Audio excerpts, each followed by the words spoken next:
You know, I talk about a lot of statistics. I read a lot of statistics. I read them in USA Today. I read them in my local newspaper. I see them sometimes on The View. Yes, I like to watch The View. I enjoy The View. This is a plug for The View. I enjoy it. I like all those ladies on The View. Even the ones that don't like each other, I like them all. Now, I particularly like Whoopi Goldberg. I've always liked Whoopi Goldberg. In fact, I always thought Whoopi was kind of cute. So look at Whoopi. If you see this, you holler at me, girl. No, you can't do that. I'm married. You can't holler at me. But I still thought Whoopi was cute. But you know, a lot of times when I look at stuff like that on TV and I read those statistics and all that kind of stuff, one of the things that always blows my mind is that in America, I don't think we treat women very well. In fact, you know, we found that, for example, like in violence on TV, we found that violence on TV basically has stayed kind of flat. You know, violence hasn't gotten worse on TV except one thing.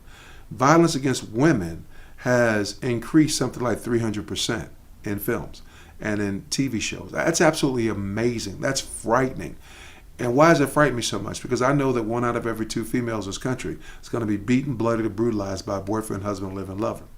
There are some studies that say 1 out of 6 high school relationships has some form of violence in it. Now, it doesn't mean necessarily somebody's punching a girl out or the girl's punching the guy out, but it may mean that people are using words that put the person down and demean the person and make the person feel like they're about that small.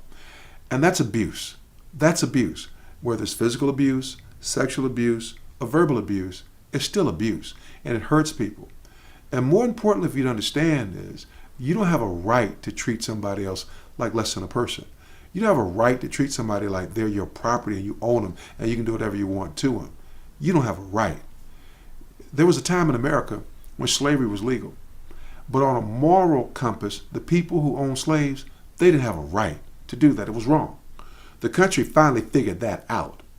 But I'm going to suggest that if slavery was wrong and we finally figured that out, and if treating women that in a way that they didn't have a full vote in this country, and that was wrong, and we figured that out, then how come as individuals we haven't figured out yet that it's not right to mistreat somebody just because they're female? It's not right to mistreat somebody just because they're male.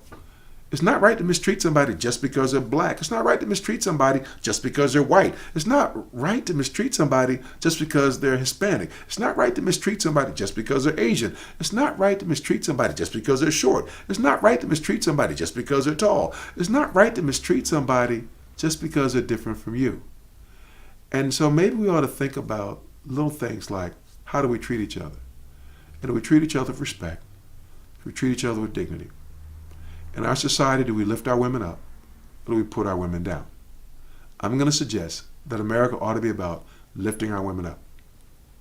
You may not agree with everything she says. You may not like how she looks at you. But she's got a right in this country to survive and exist without fear and without worrying about what somebody's going to do or say to her. And that says for those of you who want to be in control and show that you're so tough all the time, check yourself, fool. Because there may be somebody out there someday who put you in that same position you put somebody else in. And how would you feel?